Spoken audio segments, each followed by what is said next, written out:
Labanan ng unstoppable na Cleveland Cavaliers versus LA Lakers. LeBron James sa edad na 40, halimo pa rin kaya kung lumaro. Sa kabilang banda ay masusubukan na ang bagong lineup ng LA Lakers na si Smith at Milton. Sa umpisa nga ng laro ay inaasahan na ang magandang opensa ng Cleveland Cavaliers. Pass break mula kay Austin Reeves, LeBron James, easy basket. At bigla na nga napatik over si LeBron James. Dalawang magkasunod na 3 points. Napapailing pa nga ang mama.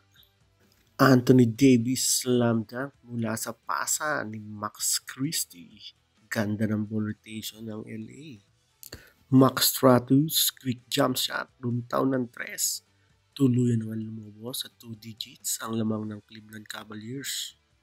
Dorian Finney-Smith first 2 points of the ball game mula sa sablay na tira ni Anthony Davis. Sa pangunguna nga ni Austin Reeves na ilapit ng bahagya ang kalamangan.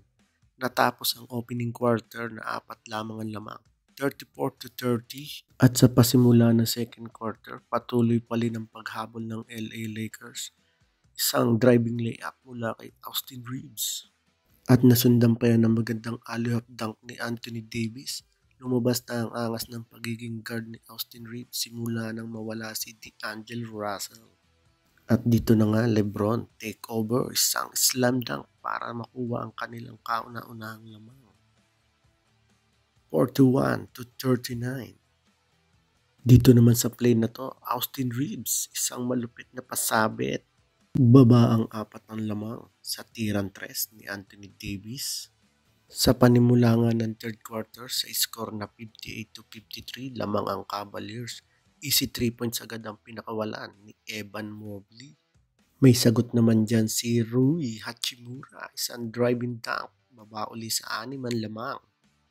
LeBron James take over. Nangalabaw na sa ilalim, makapuntos lamang. At nasundan pa yan ng slam dunk mula kay Anthony Davis. Sa magandang offense ang pinapakita ng Cavaliers.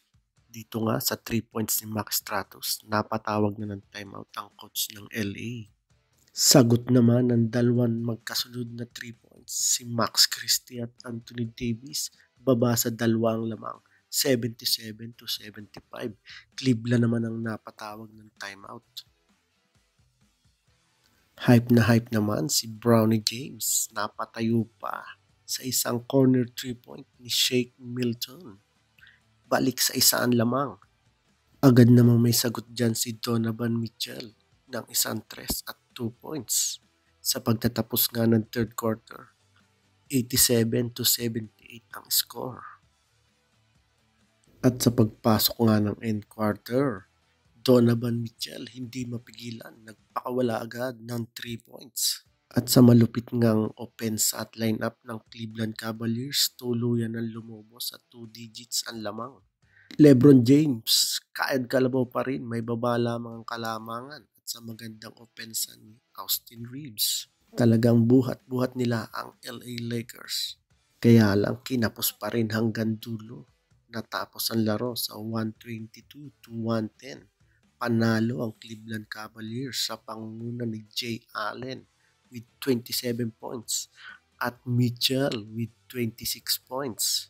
Sa kabila naman, naghalimaw pa rin si LeBron James, nakakuha ng 23 points sa edad na 40. Pinatunayan na kalabaw lang ang tumatanda. At naghalimaw naman si Austin Reeves na may 35 points.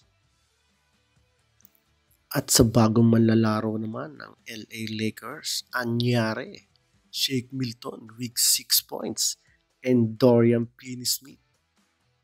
Mukhang naninibago pa sa laruan ng LA Lakers.